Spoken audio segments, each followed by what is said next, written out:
बरसात के बाद की मिट्टी की महक हमेशा से रघुनाथ प्रसाद के दिल में बसी रही थी। आज वह 75 साल के हैं, लेकिन जब भी खिड़की से बरसाती बादल देखते हैं तो उनकी आंखों में गांव की वही पगडंडी तैर उठती है। रघुनाथ का जन्म एक छोटे से गांव नरैनीपुर में हुआ था। मिट्टी की कच्ची झोपड़ी, खपरैल की छत और चारों तरफ फैले खेत, यही उनका बचपन था। उनके पिता किसान थे और माँ घर व पशुओं की देखभाल करती थी। गरीबी थी, लेकिन उस गरीबी में भी एक अलग किस्म की खुशी छिपी रहती थी। बचपन में ही रघुनाथ को किताबों का शौक लग गया था। गांव के स्कूल में जब भी मास्टर जी कोई नई कहानी सुनाते तो वह आंखें फाड़कर सुनते।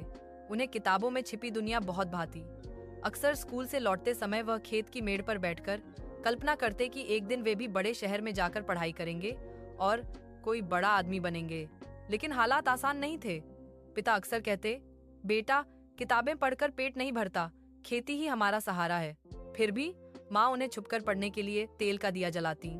वह जानती थीं कि उनका बेटा कुछ अलग करना चाहता है। गांव का बचपन खेलों, मेलों और त्योहारों से भरा था, लेकिन रघुनाथ के मन में हमेशा एक ख्वाहिश पलती रहती, मैं मास्टर जी जैसा बनूं या शायद उससे भी बड़ा। सपनों की यह लौ धीरे धीरे तेज होती गई। गांव की गलियों में दौड़ता नन्हा रघुनाथ अक्सर आसमान की तरफ देखता और सोचता, क्या मेरी किस्मत भी कभी बदल सकती है। लेकिन गांव का जीवन उतना सरल नहीं था। गरीबी, खेतों की दिक्कतें और छोटी छोटी जिम्मेदारियां हर दिन उसकी राह में आ खड़ी होती। किताबों का शौक रखते हुए भी कई बार उसे खेतों में पिता का हाथ बौंटाना पड़ता। यही वह दौर था जब उसने पहली बार समझा कि सपनों और हकीकत में बहुत दूरी होती है। फिर भी उसने हार नहीं मानी। गांव की पगडंडी से निकलकर जब रघुनाथ ने किशोरावस्था में कदम रखा तो सपनों का आकार और बड़ा हो चुका था। अब वह केवल मास्टर जी जैसा नहीं, बल्कि एक ऐसा इंसान बनना चाहता था जिसकी बात पूरे गांव नहीं बल्कि पूरा देश सुने। उस समय गांव के ही एक अध्यापक श्री वर्मा जी ने उसकी लगन को पहचान लिया। उन्होंने पिता से कहा, यह लड़का आगे बढ़ सकता है, इसे शहर के कॉलेज में पढ़ाइए, खेती में तो हाथ आप लगा ही सकते हैं। पिता पहले हिचकिचाए, घर का खर्च पहले ही मुश्किल से चलता था, लेकिन माँ ने आहिस्ता से कहा, एक बार इसे मौका दीजिए, शायद इसकी किस्मत बदल जाए। और यही वह क्षण था जिसने रघुनाथ की जिंदगी का रुख मोड़ दिया। 17 साल का रघुनाथ पुराने बक्से में 2 जोड़ी कपड़े और माँ के हाथ से सिली हुई रजाई लेकर पहली बार शहर पहुंचा। शहर की चकाचौंध, गाड़ियों की आवाजें और ऊंची ऊंची इमारतें देखकर उसकी आंखें चमक उठीं। लेकिन यह चमक जल्दी ही चुनौतियों की धूल से ढक गई। हॉस्टल की फीस, खाने का खर्च और किताबों की कीमत, सब कुछ उसकी पहुंच से बाहर लगता। पिता ने जितना हो सकता था भेजा, लेकिन वह भी काफी नहीं था। मजबूर होकर रघुनाथ ने अखबार बांटने और शाम को बच्चों को ट्यूशन पढ़ाने का काम शुरू किया। दिन में कॉलेज, शाम को काम और रात को पढ़ाई, यही उसकी दिनचर्या बन गई। अक्सर आधी रात को जब बाकी छात्र सो रहे होते, वह टेबल लैंप की मंद रोशनी में नोट्स लिखता रहता। कॉलेज में उसकी मुलाकात कुछ नए दोस्तों से हुई। उनमें से एक अजय शहर के संपन्न परिवार से था। अजय की किताबें, कपड़े और रहन सहन देखकर रघुनाथ को फर्क महसूस होता, लेकिन उसने कभी ईर्ष्या नहीं की। वह हमेशा खुद से कहता, मेरी गरीबी मुझे रोक नहीं सकती, मैं मेहनत करूंगा और एक दिन यह दूरी मिटा दूंगा। धीरे धीरे कॉलेज में उसकी पहचान एक मेधावी छात्र के रूप में बनने लगी। अध्यापक उसे पसंद करते और प्रतियोगिताओं में आगे बढ़ाते। लेकिन जीवन इतना सरल नहीं था। अंतिम वर्ष की परीक्षा से कुछ महीने पहले ही पिता बीमार पड़ गए। घर से पत्र आया, बेटा खेती चौपट हो गई है, तुम्हें घर आकर देखना होगा। रघुनाथ दुविधा में पड़ गया। एक तरफ सपनों की आखिरी सीढ़ी थी, दूसरी तरफ घर की जिम्मेदारियां। अंततः उसने तय किया कि परीक्षा देगा, लेकिन बीच बीच में गांव जाकर पिता का सहारा बनेगा। इस खींचतान ने उसकी तैयारी पर असर डाला। नतीजा आया तो वह पास तो हो गया, लेकिन उतने अच्छे अंकों से नहीं जितनी उम्मीद थी। यही उसकी पहली बड़ी ठोकर थी। डिग्री हाथ में आने के बाद रघुनाथ का सपना था कि वह अधिकार पद पर नौकरी करे, शायद अफसर बने या कोई बड़ी सरकारी नौकरी पाए। उसने प्रतियोगी परीक्षाओं की तैयारी शुरू की। दिन रात पढ़ता, लेकिन आर्थिक हालात उसे बार बार कमजोर करते। कई बार फीस के लिए पैसे नहीं होते तो किताबें पुराने बाजार से उधार लेनी पड़ती। परीक्षाएं दी, पर पहली बार असफल हो गया। दूसरी बार भी सफलता हाथ नहीं लगी। हर असफलता उसके दिल में एक नया घाव छोड़ जाती, लेकिन साथ ही वह खुद से कहता, हार मानना मेरे बस की बात नहीं। मैंने कसम खाई है कि गांव लौटकर साधारण किसान नहीं बनूंगा। जवानी की इस आंधी में रघुनाथ अपने सपनों और जिम्मेदारियों के बीच लगातार जूझता रहा।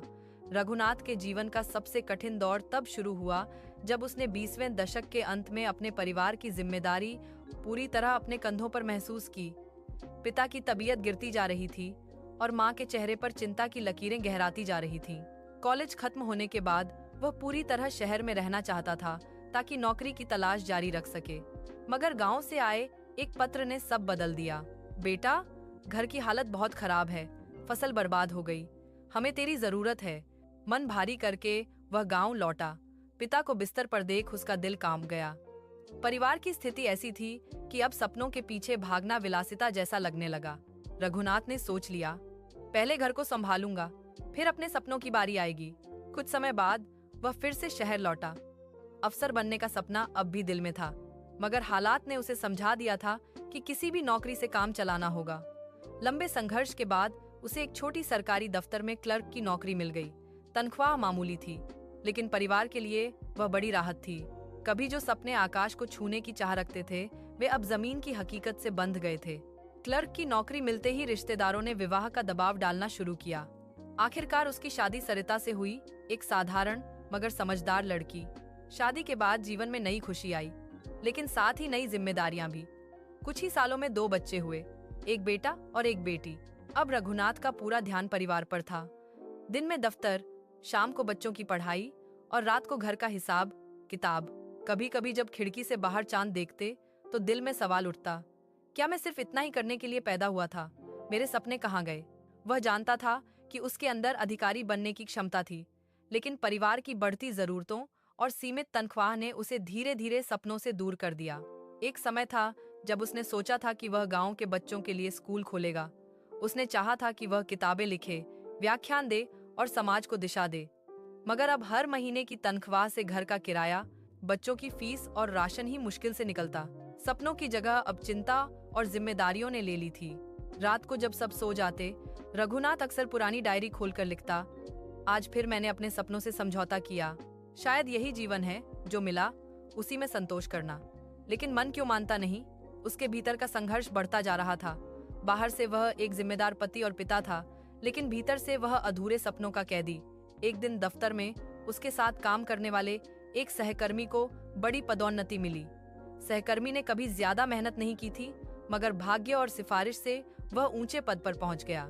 रघुनाथ के मन में एक टीस उठी। वह सोचने लगा, अगर मैंने जिम्मेदारियों के बीच थोड़ा साहस दिखाया होता, शायद आज मेरी भी यही जगह होती। उस रात उसने बहुत देर तक नींद नहीं ली। सरिता ने पूछा, क्या हुआ?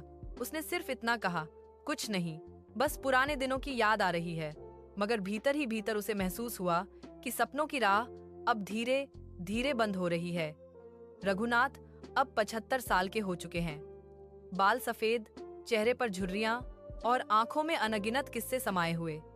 दफ्तर से रिटायर हुए कई साल बीत चुके हैं। बच्चे बड़े होकर अपने अपने रास्तों पर निकल चुके हैं। बेटा विदेश में नौकरी करता है, बेटी अपने परिवार में व्यस्त है। घर बड़ा तो हो गया है, मगर भीतर खालीपन का सन्नाटा गहराता जा रहा है। सुबह की चाय पीते हुए खिड़की से बाहर झांकते हैं। सामने वही पगडंडी दिखती है जहां कभी नंगे पांव दौड़ते थे। बरसाती बादल देखकर बचपन की यादें ताजा हो जाती हैं, लेकिन अब इन यादों के साथ एक कसक भी है। काश मैंने अपने सपनों को अधूरा न छोड़ा होता। डायरी के पुराने पन्ने पलटते हैं। जगह जगह लिखे वाक्य, मैं अफसर बनूंगा, मैं किताबें लिखूंगा, मैं गांव के लिए स्कूल खोलूंगा। पन्नों पर लिखी यह ख्वाहिशें अब धुंधली स्याही की तरह फीकी पड़ चुकी हैं। रघुनाथ अक्सर सोचते, मैंने सबकी जिम्मेदारियां निभाई, मगर खुद से किया वादा क्यों नहीं निभा पाया? क्या जीवन का मतलब सिर्फ दूसरों के लिए जीना है? कुछ साल पहले सरिता उन्हें छोड़कर चली गईं। वह उनकी हमसफर ही नहीं, बल्कि सबसे बड़ी ताकत थी। उनके जाने के बाद यह खालीपन और गहरा हो गया। अक्सर रात को बरामदे में बैठकर वह आसमान की तरफ देखते और बुदबुदाते, सरिता, मैंने तुमसे वादा किया था कि एक दिन बड़ा आदमी बनूंगा, लेकिन देखो, मैं वही साधारण क्लर्क बनकर रह गया। उनकी आंखें नम हो जाती। बच्चों की सफलता देखकर उन्हें गर्व तो होता है, मगर दिल में कहीं न कहीं यह टीस भी रहती है कि वह खुद क्यों नहीं अपने सपनों को पूरा कर पाए।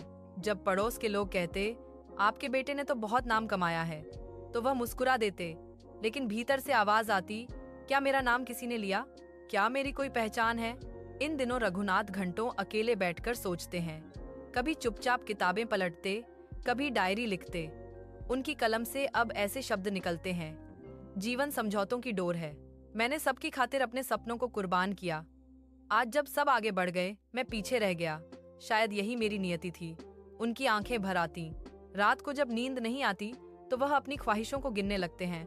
अफसर बनने की चाह अधूरी रह गई। किताबें लिखने का सपना कभी शुरू ही नहीं कर पाए। गांव के लिए स्कूल खोलने का ख्याल हालातों ने कुचल दिया। हर ख्वाहिश उनके दिल पर एक पत्थर की तरह पड़ी थी। कभी कभी वह सोचते, अगर उस समय थोड़ा साहस दिखाता, अगर जिम्मेदारियों के बीच अपने लिए भी कुछ करता, तो शायद आज खुद पर गर्व कर पाता। लेकिन अब समय निकल चुका था। उम्र ने उन्हें इतना कमजोर बना दिया था कि सपनों को फिर से जीना असंभव लगता।